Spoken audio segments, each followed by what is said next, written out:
猫の都イスタンブール。今回はこの町の歴史を解説。難しい話は抜きにして現地ならではの映像をふんだんに、歴史は苦手という人にでも分かりやすい説明を心がけます。少しの知識があるだけで街の見え方も変わってきます。興味を持って見ていただけると幸いです。イスタンブールは言うまでもなくトルコ共和国の最大都市ですが、この町の名前が正式にイスタンブールとなったのは1930年になってから。この町は西暦330年に建設されて以来1000年以上もずっとコンスタンティノープルという名の都市だったんです。コンスタンティノープルは東ローマ帝国の首都、キリスト教世界を代表する由緒ある国の一つです。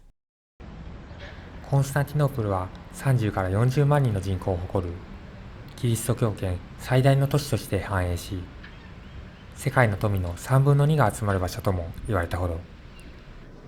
その象徴がこちらのアヤソフィア。完成したのは西暦537年のこと。なんと1500年も前に誕生したキリスト教会です。西暦500年ということは日本はまだ古墳時代、聖徳太子よりも前の出来事です。東ローマ帝国時代の遺産は今でも随所に残されています。正面に見えるのはバレンス水道橋。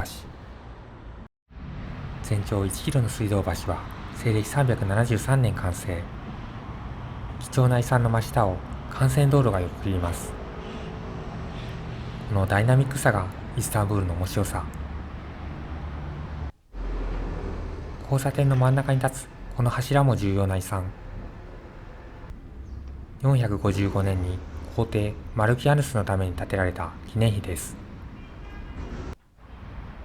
コンスタンティノープルは難攻不落と言われたこのテオドシウスの城塞に囲われていて、1453年の陥落まで一度も侵略を許すことはありませんでした。これが今なお現存するテオドシウスの城塞。最強というのもうなずける高く分厚い壁です。そんな城塞に守られた世界最高峰の都市コンスタンティノープルを侵略し、東ローマ帝国を滅亡にまで追いやったのがあのオスマン一族。オスマン帝国の始まりは国ですらなく、単なる遊牧民の小さな集団でした。ただの遊牧民の集団がまさかキリスト教世界を震撼とさせる大帝国になるなんて、誰にも予想はできなかったこと。これが現実に起きたということに壮大なロマンを感じます。オスマン家の歴史が始まったのは13世紀末のこと。当時はアナトリア半島の辺境に住むただの遊牧民。それが周囲の軍事勢力と衝突を繰り返し、次第に領土を拡大してきました。オスマンの子オルハンの代ですでにここブルサを占領。この町をオスマン帝国の首都としました。その後もオスマン帝国の快進撃は止まらず、ヨーロッパの国々を瞬く間に攻略していきます。そして第4代皇帝バヤジトの時代の領土がこちら。ブルガリアやハンガリーも飲み込み、すでに理解不能なほど広大な領土を手にしています。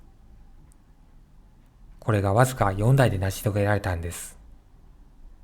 しかしコンスタンティノープルの陥落はまだ先のこと。オスマン帝国歴代の目標を達成したのがこの人、第7代皇帝ファティ・メフメト・スルタンです。オスマン帝国軍が城塞に攻め込む様子は圧巻です。ヤニチェリの軍歌メフテルが鳴り響き、巨大な大砲で城塞を破壊、屈強な兵士たちがなだれ込み、最後は東ローマ帝国が崩壊。こうしてコンスタンティノープルはオスマン帝国のものとなりました。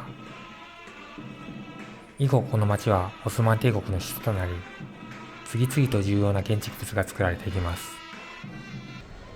コンスタンティノープルを落とした偉大な皇帝のモスク。その名はファティモスク。近づいてみると巨大さに圧倒されます。歴代皇帝の住居であり、同時に政治の中心にもなったトプカプ宮殿。東ローマ帝国の遺物であるキリスト教会のアヤソフィアやコーラ修道院は改築してイスラム教のモスクに変えてしまいます。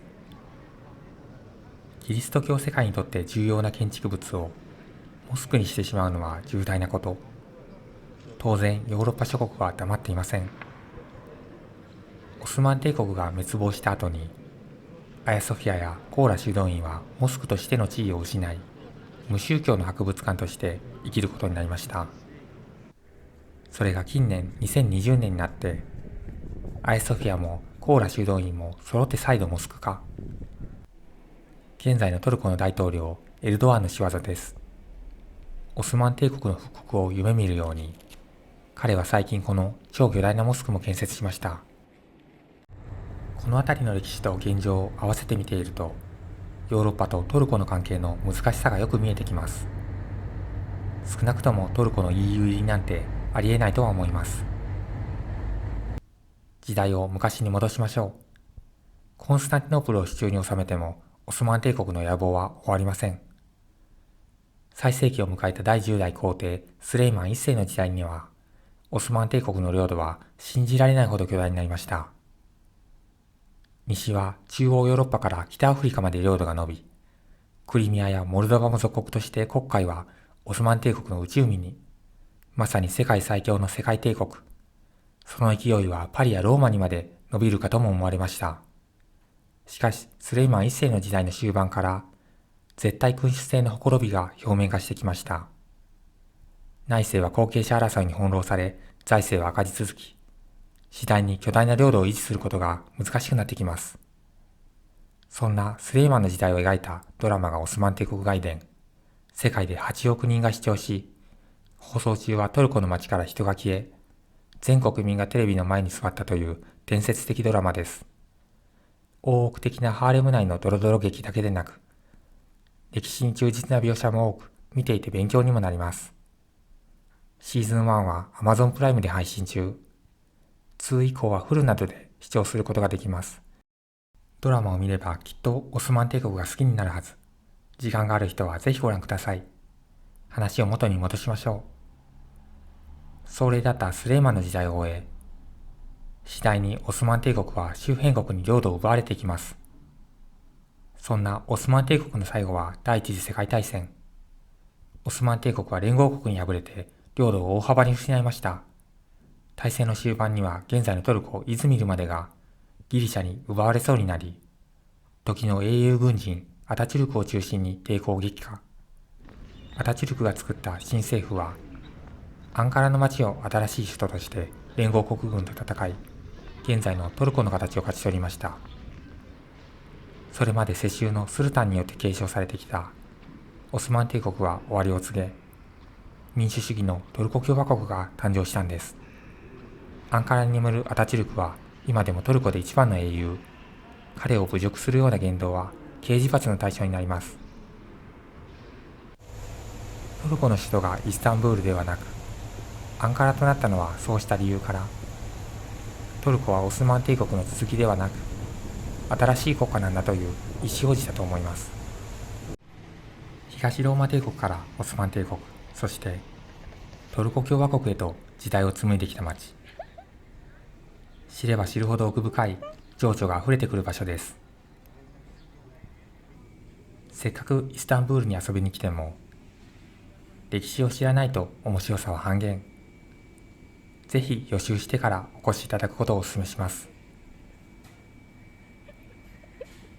最後までご視聴ありがとうございました。また見に来てくださいね。